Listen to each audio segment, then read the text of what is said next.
First ever factory outlet Mukunda jewellery KPHB Kothapet Khammam Somajiguda Hanamkonda. నమస్కారం, Suman TV ప్రేక్షకులకి స్వాగతం. నేను మీ జాహ్నవి.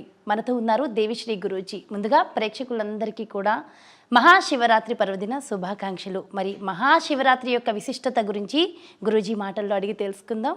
నమస్కారం గురుగారు. బ్రహ్మోస్మి. గురుగారు, మహాశివరాత్రి హిందువులందరికీ ప్రత్యేకమైన పండుగ. మరి అసలు ఈ మహాశివరాత్రి విశిష్టత ఏంటి? శివరాత్రి అంటే శివుడి పుట్టినరోజా, పెళ్లి రోజా, అసలు ఏంటి? మహాశివరాత్రి ప్రతి మాసంలో శివరాత్రి ఉంటుంది. మాఘమాసంలో చతుర్దశి రోజు మహాశివరాత్రి.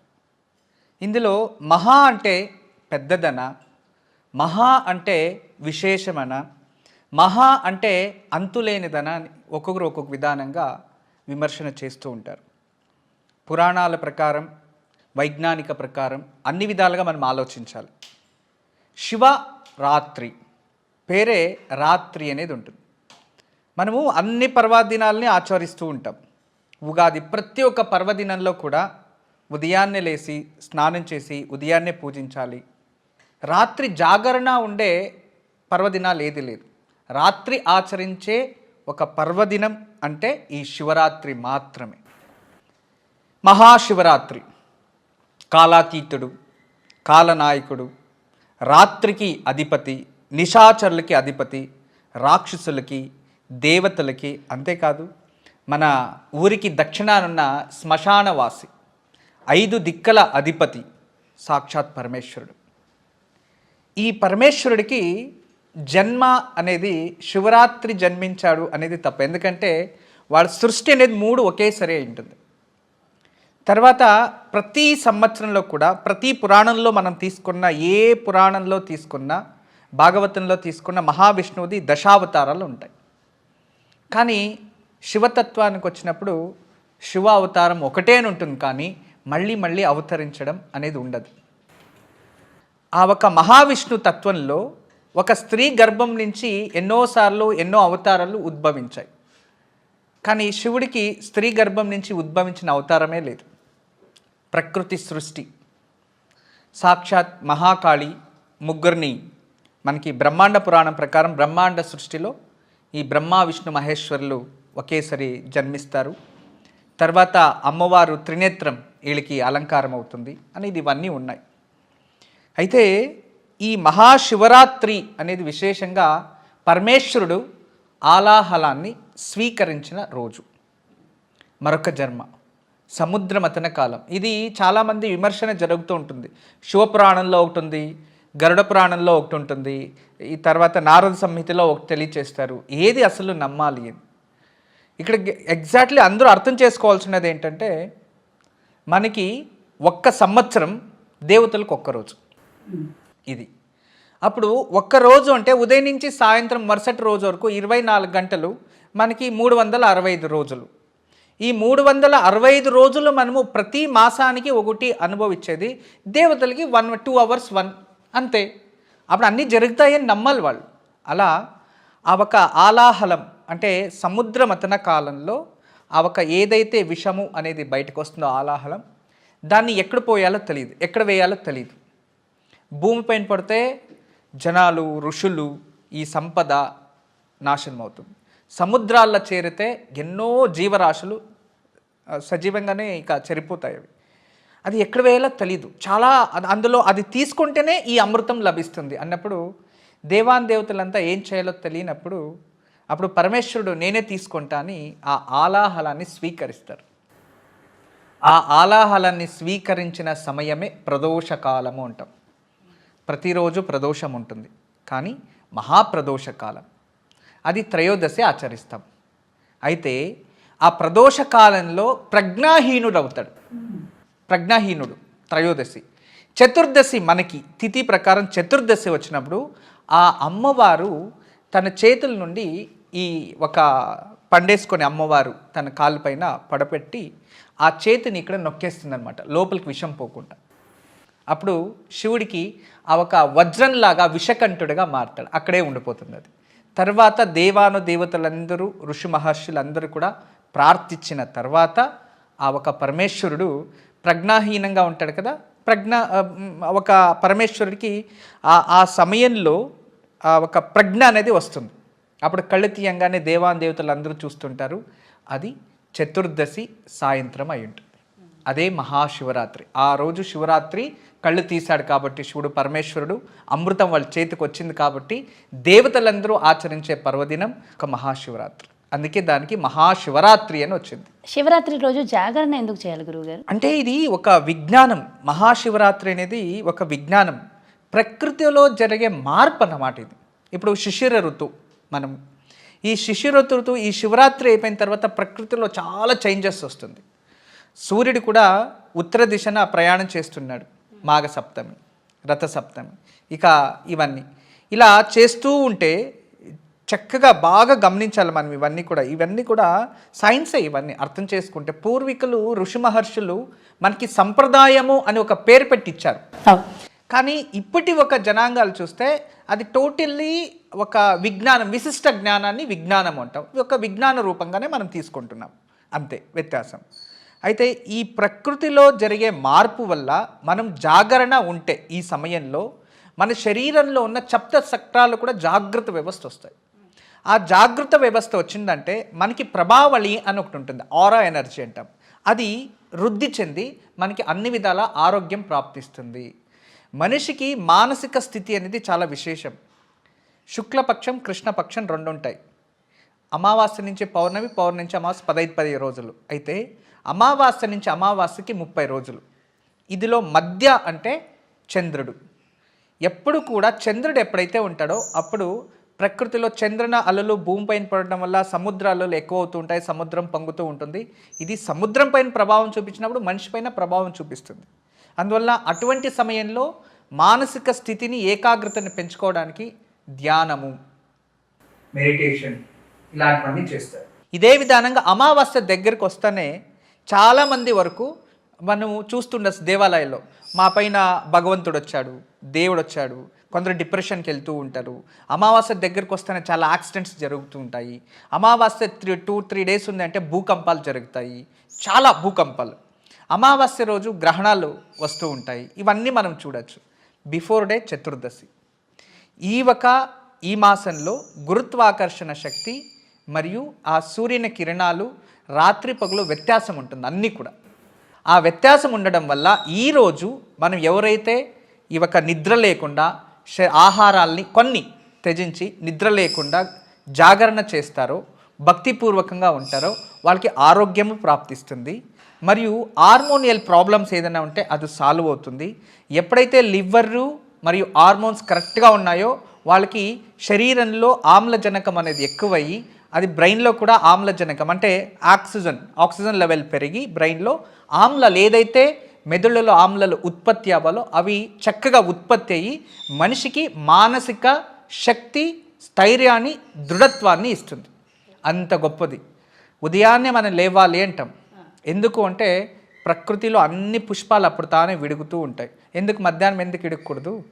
మార్నింగే కదా విడుదలవుతాయి. సువాసన అవన్నీ విరజల్లుతూ ఉంటాయి. నదీ ప్రవాహం కూడా స్పీడ్గా అవుతుంది.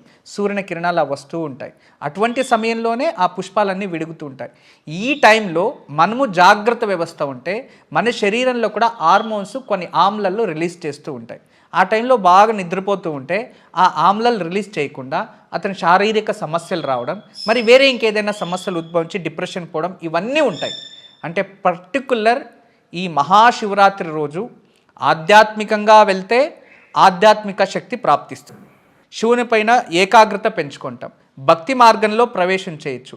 మరియు ఈ సమయంలో ప్రకృతిని అర్థం చేసుకోవాలి అంటే ఈ భగవంతుని ధ్యానం చేస్తూ భగవంతుని నామస్మరణ చేస్తూ ఉంటే ఈరోజు మన బ్రెయిన్ అంటే ప్రతి ఒక్క మనిషికి కూడా మెదడు శక్తి ఎలా ఉంటుందంటే ప్రకృతిలో ఉండేదాన్ని డైరెక్ట్గా తీసుకోవడానికి కెపాసిటీ ఉంటుంది. ఇది బాగా అర్థం చేసుకోవాలి అందరూ. ఇప్పుడు నేను ప్రకృతులను సృష్టి అయ్యాను, మీరు అంతే. ఒక చెట్టు, ఒక పుష్పం, ప్రతి ఒక్కటి పంచభూతాలనే సృష్టి అయ్యేది. నేను కూడా అలాగే సృష్టి అయ్యాను. నేను పంచభూతాల సృష్టి అయ్యేది, పంచభూతాల ఇంకోటి సృష్టి అయ్యేదాన్ని నేను డైరెక్ట్గా తీసుకోవచ్చు. ఆహారం పండుకుంటాం, తింటున్నాం. అదే విధానంగా పులులు, సింహాలు అవి కూడా వేటాడి ఇంకొక జీవాలని తింటున్నాయి. కానీ వాటికి మనిషికి చాలా వ్యత్యాసం ఉంది. మనిషికి ఒక అద్భుతమైన శక్తి ఉంటుంది.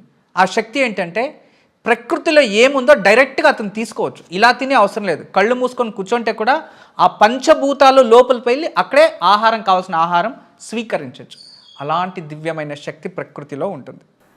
ఈరోజు ఎవరైతే జాగరణ వ్యవస్థ ఉండి మనసు ఏకాగ్రత పెట్టుకొని భగవంతుడి పైన మనసు కేంద్రీకరిస్తారో వాళ్ళ మానసిక శక్తి ఈ ఊర్ధ్వ శక్తి నుంచి శరీరంలో నుంచి బయటకు వెళ్ళి ప్రకృతిలో సోర్స్లో కనెక్ట్ అవుతుంది. అదొక ఆధ్యాత్మిక శక్తి, అదొకమైన ఆనందం. చాలామంది ప్రశ్నిస్తూ ఉంటారు, అవును ఇలా జాగరణ చేసి ఇలా పూజ చేస్తే మన కోరికలు తీరిపోతాయా అని కొందరు ప్రశ్నిస్తారు. ఇలా చేయడం వల్ల మీకు ఏం వస్తుంది అని కొందరు అంటారు. టైం వేస్ట్ అని కూడా కొందరు అంటూ ఉంటారు. పండు తినేవాడికే రుచి తెలుస్తుంది. టైం వేస్ట్ అనేవారు వాళ్ళకి వేస్ట్ ఏమో, కానీ వీళ్ళకి దాంట్లోనే సంతోషం, దాంట్లోనే సుఖం. దాన్ని నమ్ముకోవడం వల్ల ఖచ్చితంగా భగవంతుడు మనకు ఉన్నాడు, ఏదో ఒక రోజు మంచి చేస్తాడు అని కూడా ఒక నమ్మకం పెరుగుతుంది. వాళ్ళపైన వాళ్ళకి విశ్వాసం కూడా పెరుగుతుంది. జాగరణ చేయడం వల్ల మానసిక శక్తి, శారీరక శక్తి రెండు కలిసేదే కాకుండా భగవంతుని సమీపానికి, సంధానాన్ని పంచుకోవడానికి, అంటే స్నేహం చేయడానికి, భగవంతుని దారిలో నడవడానికి ఇది చాలా విశేషమైన రోజు. అంటే ఇక్కడి నుంచి డైరెక్ట్గా బెంగళూరుకి వెళ్ళాలంటే మనం కార్లో కూర్చొని వెళ్ళొచ్చు, ట్రైన్లను వెళ్ళొచ్చు. కానీ ఈరోజు ఫ్లైట్లో వెళ్ళేది అంటే చాలా త్వరగా చేరుకోవడానికి ఇదొక మార్గం. అందుకే ఈరోజు మనం అందరూ కూడా ఈ మహాశివరాత్రి రోజు అందరూ కూడా ఆ ఒక భగవంతుని ధ్యానం చేస్తూ ఏకాగ్రతగా జాగరణ ఉంటే దేవుడి దగ్గరికి ఈజీగా కనెక్ట్ అవ్వచ్చు. మన మనసు భగవంతుని దగ్గర చేరుకోవడానికి ఉంటుంది. అంతేకాదు కామ, క్రోధ, లోభ, మోహ, మద, మత్సర్యాలని అదుపులో పెట్టుకోవడానికి మన హార్మోన్సే కారణం. వాటిని కంట్రోల్ చేసే రోజు కాబట్టి ఇది చేసేవారికి మానసికంగా ప్రశాంతత ఉంటుంది. వాళ్ళ మనసులో కూడా కామ, క్రోధ, లోభ, మోహ, మద, మత్సర్యాలని వాళ్ళు కంట్రోల్ పెట్టుకునే కెపాసిటీ ఆ శరీరం, అంటే ఎవరైతే జాగరణ ఉంటారో ఆ శరీరానికి ఎక్కువ శాతం వస్తుంది. అందుకే మన పూర్వీకులు ఇలాంటి పర్వదినాన్ని ఆచరించారు. పురాణాలు అవే ఇచ్చాయి, విజ్ఞానం కూడా అదే తెలియజేస్తుంది. జన్మానికో శివరాత్రి అంటారు కదా గురువుగారు, అంటే జన్మ మొత్తం మీద ఒక్క శివరాత్రి చేస్తే సరిపోతుందంటారా? జన్మానికి ఒక శివరాత్రి అనేది ప్రతి ఒక్కటి ఆలోచించాలి. అంటే మనకి ప్రతి సంవత్సరం కొత్త సంవత్సరం అని ఎందుకు అంటుంటాం చెప్పండి? ప్రతి సంవత్సరం కూడా ఉగాది మరో జన్మ, మరో జన్మ అంటాం. ప్రతిరోజు కూడా మరో జన్మనే మనకి. వాడిక భాషలో జన్మకు ఒక శివరాత్రి ఉంటే చాలు అని వచ్చిందే, కానీ ప్రతి నెలలో ఒక శివరాత్రి వస్తుంది. కానీ సంవత్సరానికి వచ్చే మహాశివరాత్రిని ఆచరించండి. నెలంతా ఆచరించకపోయినా పర్వాలేదు. జన్మానికి అంటే ప్రతి సంవత్సరం కొత్త జన్మ వస్తుంది. ఆ సంవత్సరానికి ముందొచ్చే శివరాత్రిని ఆచరిస్తే ఆ సంవత్సరం అంతా ఆచరించిన ప్రతిఫలం లభిస్తుంది. అంటే 12 మాసాల్లో వచ్చే శివరాత్రిలో ఈ ఒక మాసం రోజు శివరాత్రిని శివుణ్ణి పూజించి జాగరణ ఉంటే మిగతా 11 రోజులు వ్రతాన్ని ఆచరించిన పుణ్యఫలం ప్రాప్తిస్తుంది. అందుకే సంవత్సరానికి ఒక శివరాత్రిని ఆచరించాలి అని అర్థం. ప్రతి సంవత్సరంలో ప్రతి సంవత్సరం వస్తూనే ఉంటుంది, ప్రతి సంవత్సరం జన్మిస్తూనే ఉంటుంది కదా, 60 సంవత్సరాలు రిపీట్. దానికోసం వాడిక భాషలు ఇలా వచ్చింది, కానీ దాని అంతరార్థం ఇంతే. గురుజీ, శివరాత్రి చేసినంత చేతనే చాలా పుణ్యఫలం అన్నారు, కానీ శివరాత్రికి ప్రత్యేకించి ఒక రెమెడీ ఏమైనా ఉందా? ఖచ్చితంగా పరమేశ్వరునికి ఏది ఇచ్చినా తక్కువే, కానీ అతను ఏది కావాలి అని అడుగుడు. అందరూ తెలుసుకోవాలి భగవంతుడికి ఇష్టమైనది ఏంది అంటే, భగవంతుడు ఏమీ అడగలేదు మనల్ని. ఇప్పుడు చాలామంది విశేషంగా భగవంతునికి వజ్రాలు, వైడూర్యాలు, కిరీటాలు అన్నీ ఇస్తూ ఉంటాడు, కానీ దేవుడు ఎప్పుడో వచ్చి నాకు ఇవ్వని ఏమీ అడగలేదు. పేదోడు ఒక దీపం వెలిగించినా తీసుకుంటాడు, గొప్పవాడు హోమం చేసినా స్వీకరిస్తారు. ఒక్కొక్కరికి ఒకటి ఉంటుంది, యథాశక్తి అని చెప్పి. ఆ శక్తికి తగినట్టుగా భగవంతుని పూజించాలి అని శాస్త్రం చెప్తుంది. అయితే ఈ శివరాత్రి రోజు భగవంతునికి గంగాజలం అంటే చాలా ఇష్టం. నీరు, శుద్ధమైన నీరుతో భగవంతునికి అభిషేకం చేయడం, క్షీరాభిషేకం చేయడం, చెరుకు రసంతో అభిషేకం చేయడం, వాళ్ళ శక్తికి తగినట్టుగానే. నీరు పోస్తేనూ చాలు, కానీ అన్నిటికన్నా శ్రేష్టమైనది భస్మ నీరు. విభూదిని కలిపిన నీరుతో మృత్యుంజయ మంత్రం జపించి శివుడికి అభిషేకం చేయడం వలన ఖచ్చితంగా మనకి మృత్యు దోషాలు పోతాయి. మనిషి కోరుకునేది ఒకటే, 3 అకారాలు.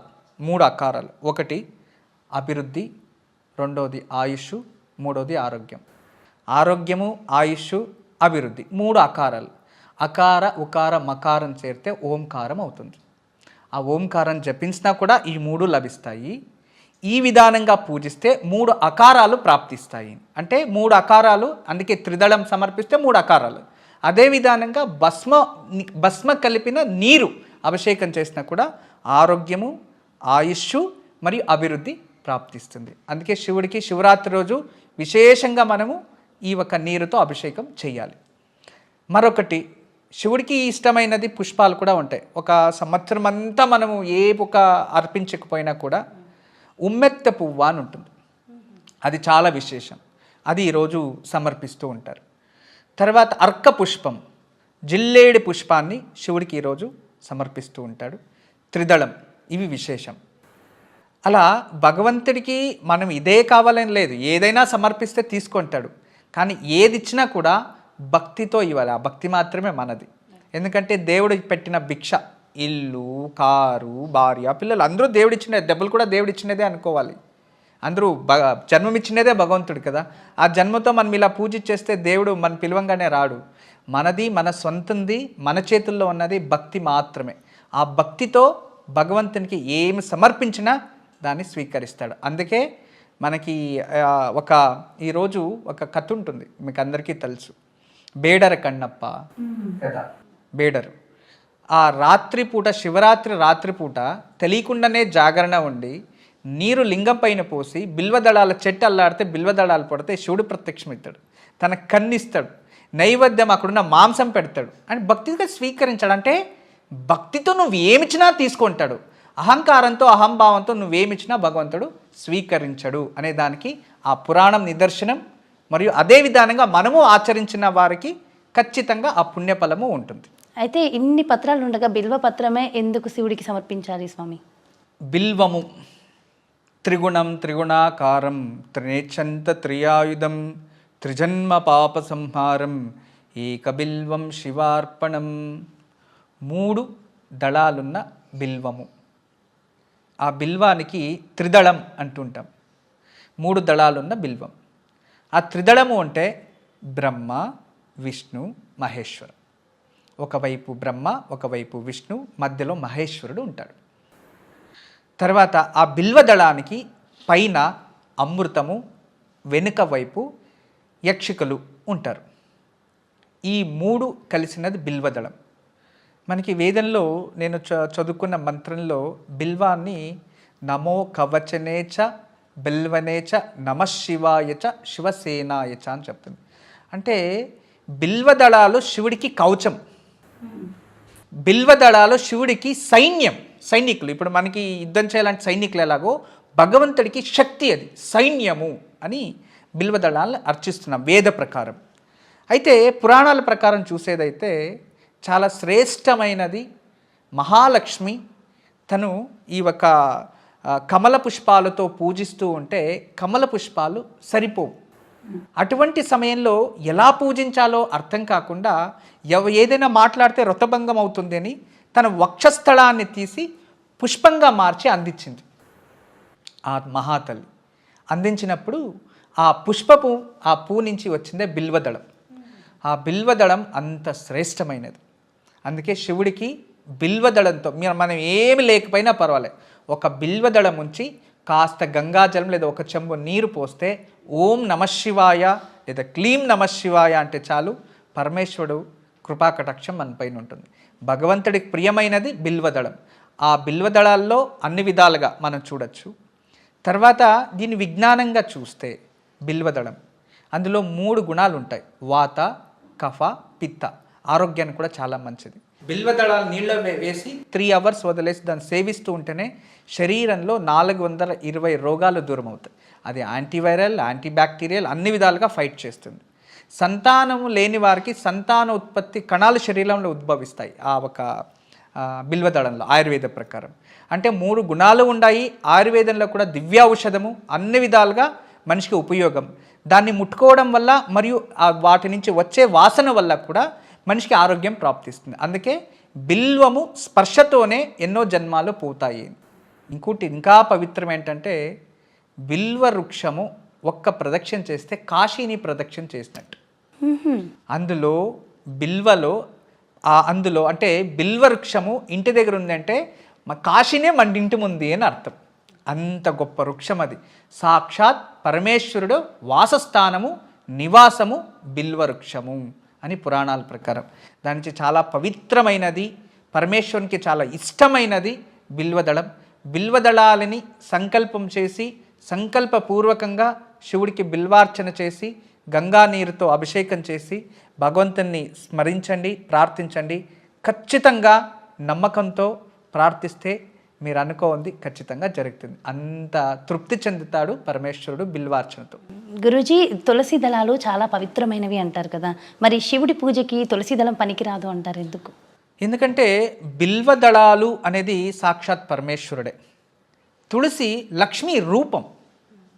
లక్ష్మీ రూపాన్ని విష్ణువుకి తప్ప వేరే ఎవ్వరికి అర్పించకూడదు. వినాయకుడు గణపతికి, వినాయకుడికి గణపతికి కూడా శాస్త్ర ప్రకారం అర్పించకూడదు. ఎప్పుడు కూడా అర్చనలో బిల్వదళం సమర్పయామి, ఒక్క దళాన్ని లక్ష్మీ కృపాకటాక్ష రూపంగా సమర్పిస్తున్నాం, అంతేగాని మాల కానీ వాళ్ళకి ధరించే అర్హత ఉండదు. దాని నుంచి ఏ కారణానికి కూడా ఆ ఒక మహావిష్ణు అవతరించిన మహావిష్ణు అంశంలో ఉన్న అన్ని దేవతలకి ఈ ఒక తులసి దళాలు తులసి అర్చన చాలా పవిత్రమైనది. కానీ శివుడికి తత్వంలో మనం పూజించే భగవంతుడు ఏదైనా పరమేశ్వరుడు రూపము అంటే ఇప్పుడు మనకి శైవాగమ ప్రకారం ఆ ఒక తులసి అనేది శివుడికి నిషిద్ధము అని చెప్తూ ఉంది, పూజించకూడదు. ఎందుకంటే సాక్షాత్ లక్ష్మీ రూపంని శివుడు స్వీకరించడు, అందువలన సమర్పించరాదు. అందులో చాలా అంతరార్థం ఉంది. అంటే దీని గురించి మనము చాలా చెప్తూ ఉంటే చాలా ఉంటుందన్నమాట. తులసి ఎలా ఉద్భవించింది, తులసీదేవి ఎవరు, అవన్నీ తెలుసుకోవాలి. దాని నుంచి శివుడికి మరియు శైవ పూజల్లో తులసి నిషిద్ధం. బ్రహ్మచారులు భగవంతుడికి మరియు సన్యాసులు మరియు ఈ ఒక మహావిష్ణువుకి సంబంధించిన వారికి వీటిని సమర్పిస్తూ ఉంటారు. గురూజీ, ఇంకొక ప్రశ్న, అంటే శివరాత్రి రోజు శివుడికి దీపం ఏ విధంగా పెట్టాలి? శివుడికి తైలాభిషేకం అంటే చాలా ఇష్టం, తైలాభిషేకం కూడా చేస్తారు. పరమేశ్వరుడికి ఈరోజు విశేషంగా నేను చదువుకున్న దీంట్లో కూడా అన్ని విధాల తైలాలతో కూడా అభిషేకం చేస్తూ ఉంటారు. తైలాభిషేక ప్రియ అని కూడా అంటుంటారు. తైలాభిషేకంతో తిల తైలము అంటే నువ్వుల నూనెతో శివుడికి చాలా శ్రేష్టమైనది. నువ్వుల నూనెతో దేవాలయాల్లో వెళ్ళి వెలిగిస్తారు. దేవాలయాల్లో వెళ్ళి అదే ఇంట్లో వెలిగించేటట్లయితే స్వచ్ఛమైన ఆవు నెయ్యితోనే వెలిగించాలి. ఇంట్లో లేదు అంటే దేవతా తైలము అంటాం. దేవతలకే తైలము, దేవతా తైలం పేరే దేవతా తైలం. అంటే విప్ప చెట్టు, విప్పమానుతో, విప్ప పుష్పాలతో, విప్పకాయలతో తయారు చేసిన విప్ప నూనె, వాటితో సర్వశ్రేష్టం. ఫస్ట్ అన్నిటికన్నా శ్రేష్టమైనది విప్ప నూనె, రెండోది నెయ్యి, మూడోది ఆవాల నూనె. వీటితో శివుడికి విశేషంగా శివరాత్రి రోజు వెలిగిస్తూ ఉంటారు. అది చాలా మంచిది. దేవాలయాలకు వెళ్ళి వెలిగించేటట్టయితే దేవాలయంలో తైలాభిషేకం నువ్వుల నూనెతో అభిషేకం చేస్తే కూడా శనిదోషం పోతుంది. అక్కడ నువ్వుల నూనెతో దీపాలు వెలిగించడం వల్ల చాలా ఉపయోగం, ప్రకృతికి అది మంచిది. ఓకే, ఏ సమయంలో వెలిగించాలి? అంటే ఒకవేళ ఆలయ దర్శనం చేసుకుంటే ఏ సమయంలో దర్శనం మంచిది అంటారు? శివరాత్రి రోజు ఇది రాత్రి ఆచరించే పూజ. పొగలంతా శివధ్యానం చేయాలి. రాత్రి 4 కాలాలు ఉంటాయమ్మా. సాయంత్రం 6 గంటల నుంచి 6:30, దాదాపు 6:30 నుంచి అనుకోండి 9 లోపు ఒకటి, తర్వాత 9:32 నుంచి 12 వరకు ఒకటి, 12 నుంచి 3 ఒకటి, 3 నుంచి 6 వరకు. ఈ 4 సమయాల్లో ధ్యానం చేస్తూ జాగరణ ఉంటూ ఒక ఆరతి ఇచ్చి శివుడికి ఒక గ్లాసు నీరైనా అభిషేకం చేయాలి. లేదు ఇవన్నీ మాకు చేయడానికి అవ్వదు అంటే ఒక మంగళారతి ఇచ్చి నమస్కరిస్తూ ఉంటే ఆయా సమయంలో శివుని ప్రాప్తించచ్చు. అంటే సాయంత్రం 6 నుంచి 9 లోపు ఒక సమయం, తర్వాత 9 నుంచి 12 ఒకటి, 12 నుంచి 3, 3 నుంచి 6, ఈ 4 సమయాల్లో మధ్యలో ఏ సమయంలో అయినా శివుణ్ణి పూజించాలి. అలా పూజిస్తేనే పూర్ణఫలం ప్రాప్తిస్తుంది. చాలా చక్కగా వివరించారు గురువుగారు. Thank you so much. నమస్కారం. బ్రహ్మోస్మి. చూసారు కదండి, శివరాత్రి పర్వదినానికి సంబంధించి అసలు శివరాత్రి పూజ ఏ విధంగా చేయాలి, మొదలు శివుడికి బిల్వదళాలు ఎందుకు అర్పించాలి, ఇలాంటి ఎన్నో అంశాలు గురువుగారు ఎంతో చక్కగా వివరించారు కదా. మరో చక్కటి వీడియోతో మళ్ళీ మీ ముందుకు వచ్చేస్తా. నమస్కారం.